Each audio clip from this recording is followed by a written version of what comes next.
सीधे आपको लिए चलते हैं राज्यसभा, जहां पर वक्फ तरमीमी बिल पेश होगा। Of the Waqf Amendment Bill 2025 and the Mussalman Waqf Repeal Bill 2025 as passed by Lok Sabha. Motion moved. You want to say something? Yeah. Okay. माननीय सभापति जी, इस महत्वपूर्ण विधेयक लेकर के जब मैं सदन में आया हूं, मैं चर्चा जब प्रारंभ कर रहे हैं तो कुछ बातें शुरू में ही मैं रखना चाहता हूं ताकि डिबेट का स्तर भी अच्छा रहे, ऊंचा रहे, सदन का गरिमा भी बनाए रखे और तर्क सामने में आए और इस महान राज्यसभा के सदन में बहस जो है वो सार्थक रूप से हो और इस बिल को हम सब मिलकर के पारित करें। आदरणीय सभापति महोदय जी, ये ज्वाइंट पार्लियामेंट्री कमेटी जब बने हैं उसके बारे में मैं अभी जिक्र करूंगा। उससे पहले, कमेटी बनने से पहले कई लोगों ने कहा कि इसका कंसल्टेशन जितना होना चाहिए था हुआ नहीं है।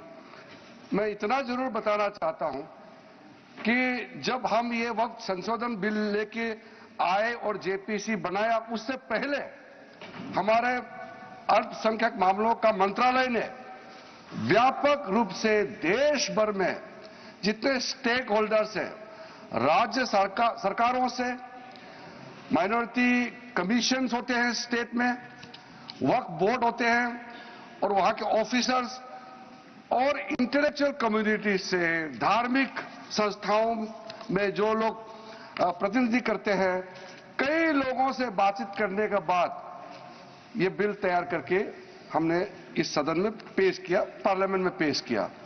फिर उसके बाद में ज्वाइंट कमेटी का गठन हुआ और राज्यसभा और लोकसभा से सदस्य मिलकर के जो काम किया है, मैं सदन पे ऑफिशियली मैं अपना बात को दर्ज करना चाहता हूं कि ये जेपीसी ने जो काम किया है, इससे ज्यादा पूर्व में जितने भी जेपीसी बने हैं, इतना लंबा, इतना व्यापक काम आज तक नहीं हुआ है। कुल मिलाकर के 284 संगठन, स्टेक होल्डर्स, अलग अलग क्षेत्र के लोगों ने जेपी के समक्ष आकर के अपने बातों को रखा, ज्ञापन सौंपा और 97 लाख से भी ज्यादा, अब छोटा मोटा पत्र को मिलाकर के 1 करोड़ से ज्यादा हमारे देश के लोगों ने ज्ञापन सौंपा है और अपना मत को जेपीसी और मंत्रालय को दिया है। तो किसी बिल को सदन में चर्चा करने से पहले 1 करोड़ से ज्यादा सुझाव मिलना, ये भी अपने आप में ऐतिहासिक है। विचार विमर्श राज्य सरकारों से भी हुए और साथ साथ में कल लोकसभा में बहुत लंबी चर्चा हुई और देर रात यानी कि आज सुबह बिल पास करके राज्यसभा में आया। मैं मानता हूं कि ठीक है, हमारा मेंबरों ने कहा है कि संशोधन देने के लिए समय मिलना चाहिए था, लेकिन सबने ये एग्री किया है कि आज जो सुबह हमारा मेंबर ने सवाल उठाया, चेयरमैन साहब ने कहा है कि ये हम लोगों ने बिजनेस एडवाइजरी कमेटी में ये तय किया कि आज ही इसको यहां चर्चा करना है। ज्वाइंट कमेटी ने 10 शहरों में मुंबई, अहमदाबाद, हैदराबाद, चेन्नई, बेंगलुरु, गुवाहाटी, भुवनेश्वर, पटना, कोलकाता और लखनऊ में जाकर के अपना पूरा वहां समय भी दिया है और आज मैं कमेटी के हर एक मेंबर को भी धन्यवाद देना चाहूंगा। बाकी जो इस बिल में बोलने वाले हैं उनको धन्यवाद, मैं जब जवाब दूंगा आखिरी में तब मैं जवाब देते समय धन्यवाद जरूर मैं रखूंगा। सर,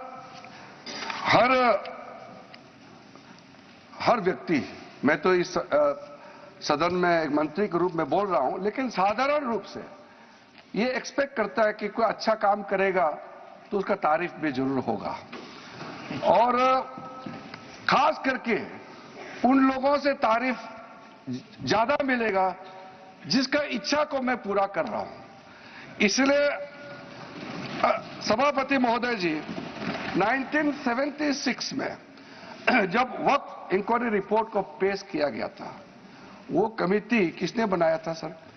कांग्रेस सरकार ने कमेटी गठन किया, वक्त इंक्वायरी कमीशन बिठाया। कमीशन ने जब रिपोर्ट पेश किया, बहुत लंबा रिपोर्ट है, मैं जो यहां रेलेवेंट है उसको कोट करता हूं। Misuse by mutawallis and the inquiry committee called out the Mutawalis misusing the authority and power and proposed for steps to be taken to improve the functioning of the Waqf। ये सबसे पहले report आया। उसके बाद में दूसरा जिक्र किया कि इतना केसेस वक्फ प्रॉपर्टी को लेकर के बना हुआ है, लिटिगेशन इतना ज्यादा लंबित है, इसको सरल करने के लिए सरकार को कदम उठाना चाहिए। उसके बाद सचर कमेटी बनी। सचर कमेटी का रिपोर्ट 2006 में पेश किया गया। उसका मुख्य अंश सचर कमेटी ने जो कहा, एक तो जो वक्फ बोर्ड है उसको स्ट्रेंथन किया जाना चाहिए और ये पुराना सिस्टम में चल रहा है, डिजिटल होना चाहिए। साथ साथ में सचर कमेटी ने कहा कि उस समय 4.9 लाख वक्फ प्रॉपर्टी है इस देश में, आज तो बढ़ गया, उस समय 2006 में, और 4.9 लाख वक्फ प्रॉपर्टी जो रजिस्टर्ड वक्फ प्रॉपर्टी है उनका टोटल इनकम सिर्फ 163 करोड़ पर एनम था, 160 करोड़। और उसी समय सचर कमेटी में यह भी कहा, टिप्पणी भी किया और सुझाव भी दिया, अगर वो